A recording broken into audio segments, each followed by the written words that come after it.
حضرت صلی اللہ علیہ وآلہ وسلم پر وحی کا ابتدائی دور اچھے سچے پاکیزہ خوابوں سے شروع ہوا۔ آپ خواب میں جو کچھ دیکھتے وہ صبح کی روشنی کی طرح صحیح اور سچا ثابت ہوتا۔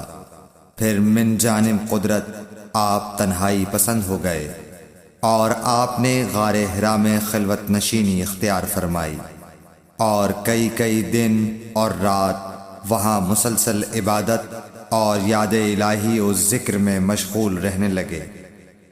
جب تک گھر آنے کو دل نہ چاہتا توشہ ہمراہ لیے ہوئے وہاں رہتے۔ توشہ ختم ہونے پر ہی اہلیہ محترمہ حضرت خدیجہ رضی اللہ تعالی عنہا کے پاس تشریف لاتے اور کچھ توشہ ہمراہ لے کر پھر وہاں جا کر خلوت گزین ہو جاتے۔ یہی طریقہ جاری رہا یہاں تک کہ آپ پر حق منکشف ہو گیا اور آپ غار حرا ہی میں قیام پذیر تھے کہ اچانک حضرت جبرائیل علیہ السلام آپ کے پاس حاضر ہوئے اور کہنے لگے کہ اے محمد پڑھو۔ آپ فرماتے ہیں کہ میں نے کہا کہ میں پڑھنا نہیں جانتا۔ آپ صلی اللہ علیہ وسلم فرماتے ہیں کہ فرشتے نے مجھے پکڑ کر اتنے زور سے بھینچا کہ میری طاقت جواب دے گئی۔ پھر مجھے چھوڑ کر کہا پڑھو۔ میں نے پھر وہی جواب دیا کہ میں پڑھا ہوا نہیں ہوں۔ اس فرشتے نے مجھ کو نہایت ہی زور سے بھینچا کہ مجھ کو سخت تکلیف محسوس ہوئی۔ پھر اس نے کہا کہ پڑھ۔ میں نے کہا میں پڑھا ہوا نہیں ہوں۔ فرشتے نے تیسری بار مجھ کو پکڑا اور تیسری مرتبہ پھر مجھ کو بھینچا۔ پھر مجھے چھوڑ دیا اور کہنے لگا کہ پڑھو اپنے رب کے نام کی مدد سے جس نے پیدا کیا اور انسان کو خون کی پھٹکی سے بنایا۔ پڑھو اور آپ کا رب بہت ہی مہربانیاں کرنے والا ہے۔ بس یہی آیتیں آپ حضرت جبرائیل علیہ السلام سے سن کر اس حال میں غار حرا سے واپس ہوئے کہ آپ کا دل اس انوکھے واقعے سے کانپ رہا تھا۔ آپ حضرت خدیجہ کے ہاں تشریف لائے اور فرمایا کہ مجھے کمبل اوڑھا دو، مجھے کمبل اوڑھا دو۔ لوگوں نے آپ کو کمبل اوڑھا دیا۔ جب آپ کا ڈر جاتا رہا تو آپ نے اپنی زوجہ محترمہ حضرت خدیجہ رضی اللہ تعالی عنہا کو تفصیل کے ساتھ یہ واقعہ سنایا اور فرمانے لگے کہ مجھ کو اب اپنی جان کا خوف ہو گیا ہے۔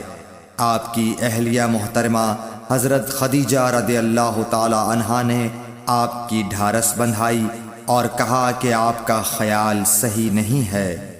اللہ کی قسم آپ کو اللہ کبھی رسوا نہیں کرے گا۔ آپ تو اخلاق فاضلہ کے مالک ہیں۔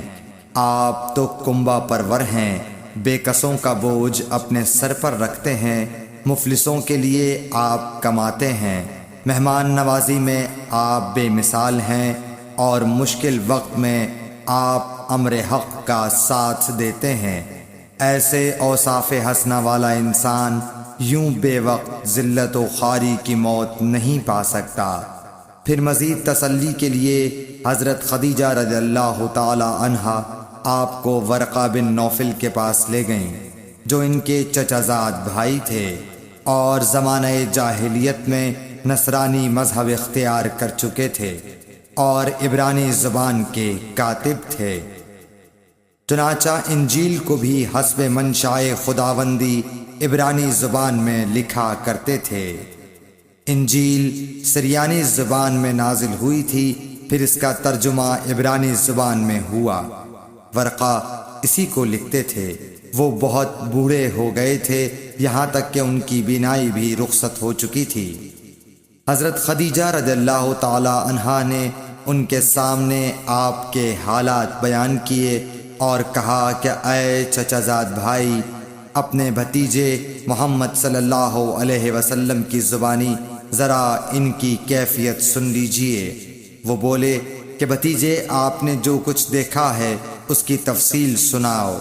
چنانچہ آپ صلی اللہ علیہ وآلہ وسلم نے از اول تا آخر پورا واقعہ سنایا، جسے سن کر ورقہ بے اختیار ہو کر بول اٹھے کہ یہ تو وہی ناموس معزز رازدان فرشتہ ہے جسے اللہ نے حضرت موسیٰ علیہ السلام پر وحی دے کر بھیجا تھا۔ کاش میں آپ کے اس عہد نبوت کے شروع ہونے پر جواں عمر ہوتا، کاش میں اس وقت تک زندہ رہتا جب کہ آپ کی قوم آپ کو اس شہر سے نکال دے گی۔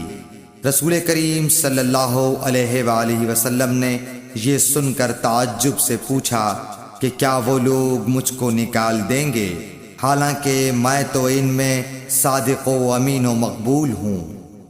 ورقہ بولا، ہاں یہ سب کچھ سچ ہے، مگر جو شخص بھی آپ کی طرح امر حق لے کر آیا لوگ اس کے دشمن ہی ہو گئے ہیں۔ اگر مجھے آپ کی نبوت کا وہ زمانہ مل جائے تو میں آپ کی پوری مدد کروں گا، مگر ورقہ کچھ دنوں کے بعد انتقال کر گئے، پھر کچھ عرصے تک وحی کی آمد موقوف رہی۔ صحیح بخاری حدیث نمبر 3۔